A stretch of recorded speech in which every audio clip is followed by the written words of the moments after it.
Good morning, students. Welcome to English class with Mr. R.P. Singh. Dear students, today I will teach you new topic of synthesis. Gerund या noun के पूर्व preposition का प्रयोग करके. So dear students, पहले हम जानेंगे noun के विषय में. नाउन क्या है? डियर स्टूडेंट्स, नाउन को जैसा कि हम अभी तक पढ़ते आ रहे हैं, नाउन को हिंदी में संज्ञा कहते हैं. इसके लिए इसको डिफाइन किया है, noun is a naming word, अर्थात जितने भी नाम वाले शब्द हैं वो संज्ञा कहलाते हैं.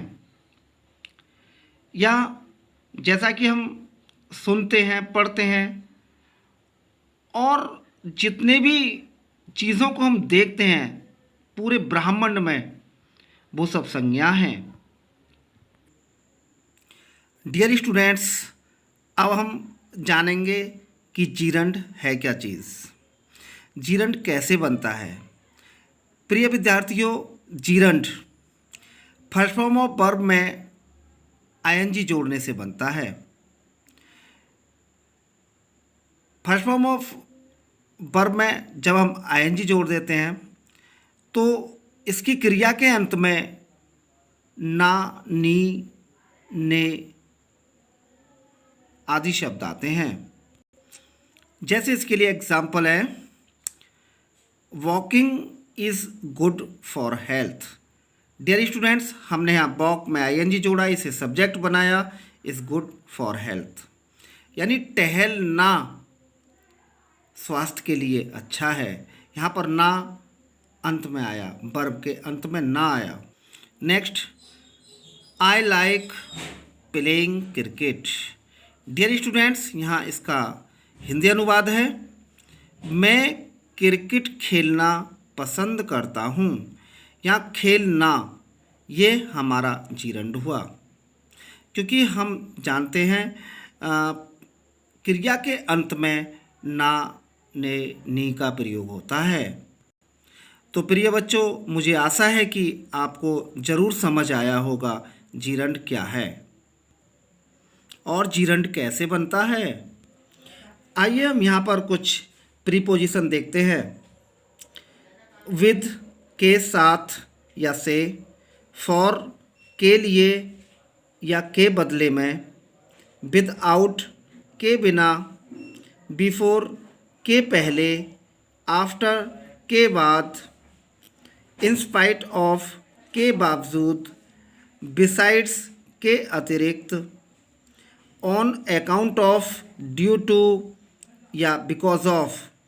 इन तीनों का मीन है के कारण, और ऑन मीन्स पर. तो डियर स्टूडेंट्स, इन प्रीपोजिशंस को हमें समझना होगा.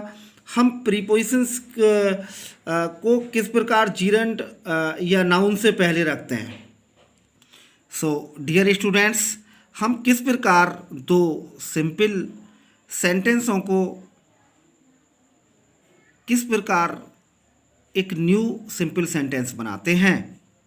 तो यहाँ फर्स्ट एग्जांपल है, separate. He is ill, he can not play.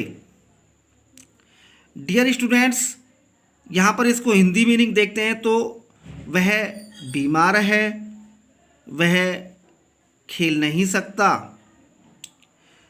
तो प्रिय विद्यार्थियों, जब हम इनका एक नया सेंटेंस बनाएंगे तो इसे कहेंगे हम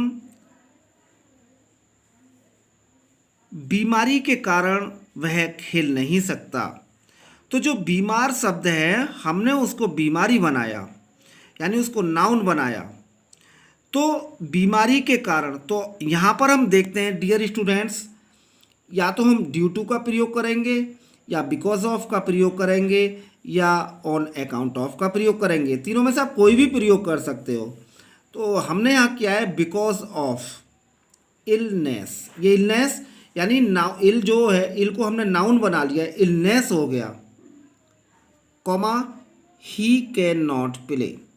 बिकॉज ऑफ इलनेस, बीमारी के कारण, ही कैन नॉट प्ले, वह खेल नहीं सकता है. Next example, he worked hard he failed in the examination. इसको कंबाइंड किया है इन स्पाइट ऑफ। देखो, ही वर्कड हार्ड, उसने कठिन परिश्रम किया, वह परीक्षा में फेल हो गया। यानी कठिन परिश्रम करने के बावजूद वह परीक्षा में फेल हो गया। तो यहाँ पर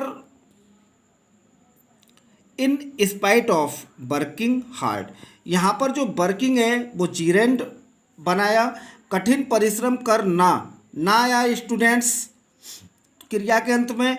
तो कठिन परिश्रम करने के बावजूद in spite of working hard he failed in the examination. Dear students, इसे हम दूसरी प्रकार से बना सकते हैं, in spite of hard work. Hard work हमने यहाँ पर इसे नाउन बना लिया, he failed in the examination. Next example, she heard the news, her husband died, she fainted. यानी उसने खबर सुनी, उसका पति मर गया, वह बेहोश हो गई। तो इसका एक न्यू सिंपल सेंटेंस बनेगा, अपने पति की मृत्यु की खबर सुनने पर वह बेहोश हो गई। तो ऑन पर आया, इसलिए ऑन हियरिंग। हियरिंग क्या है हमारा, सुनने पर, यानी ना आ रहा है, ने आ रहा है, तो ने से पहले हमने ऑन प्रीपोजिशन का प्रयोग किया, यानी जीरंड और नाउन से पहले हमने प्रीपोजिशन ऑन का प्रयोग किया यहाँ पे। On hearing the news of her husband's death she fainted. Next example देखेंगे हम separate. Ramu bought a pen, he gave 500 rupees for it. यानी रामू ने एक पेन खरीदा, उसने उसके लिए 500 रुपये दिए। डियर स्टूडेंट्स, इसके लिए कंबाइंड जो किया है, Ramu bought a pen for 500 rupees. यानी रामू ने 500 रुपये के बदले में, फॉर का प्रयोग किया हमने, बदले में। ठीक है स्टूडेंट्स, बदले में 500 रुपये दिए। और फॉर प्रीपोजिशन से पहले रुपीज़ आ रहा है। रुपीज़ क्या है बेटा, नाउन। तो इसलिए हमने इसका प्रयोग किया स्टूडेंट्स।